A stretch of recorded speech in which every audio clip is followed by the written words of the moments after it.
na kueleza cabinet ya kwamba hawana nguvu zozote za kisheria kuanzisha chuo kikuu.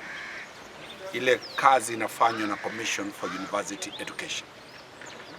Pili, tumeweza kuangalia sheria ya Ethics and Anti-Corruption Commission Act na tukaweza kupendekeza kwamba kuna ushahidi wa kutosha ya kuonyesha kwamba fedha za watu wa Nyamira zilizokuwa zimetengwa,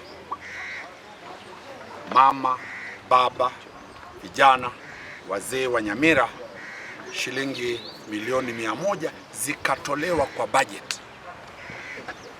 Ile budget ikitolewa, spika wa bunge la Nyamira wakati huo, ambaye sasa ni mheshimiwa wa eneo la Kiabonyoro North Mugirango, walipitisha shilingi milioni 100 zikanyang'anywa wananchi wa eneo la kaunti ya Nyamira.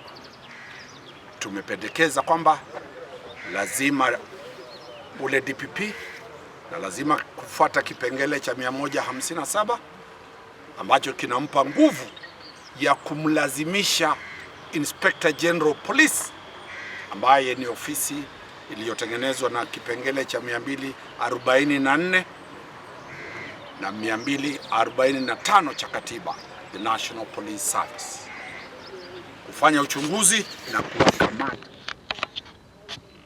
Hii mahakama, watu wa Nyamira wanataka kusimama na kuona wezi wakishtakiwa hapa na wakifungwa katika jela ambayo iko katika Nyamira County. Mwisho, maamuzi ya ni wapi university inakuwa katika ile act, ni lazima wenyeji waweze kujumuishwa, public participation, ambayo ni kipengele cha 10 cha katiba ya Kenya. Haijafanyika public participation, watu hawajaulizwa.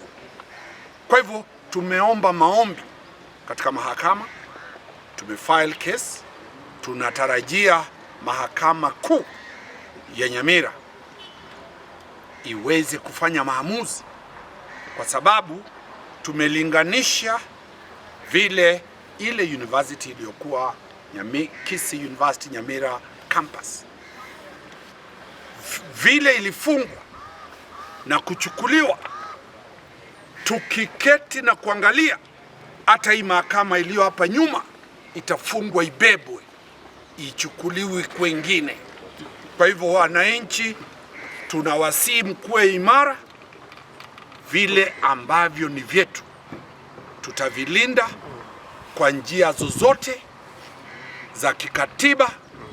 Kuna njia za kimaandamano kupitia kipengele cha 37 ambayo mheshimiwa atafikiria kama wananchi wanaweza kujiunga na kufanya maandamano makali zaidi, ili sauti ya watu wa West Mugirango iweze kusikika.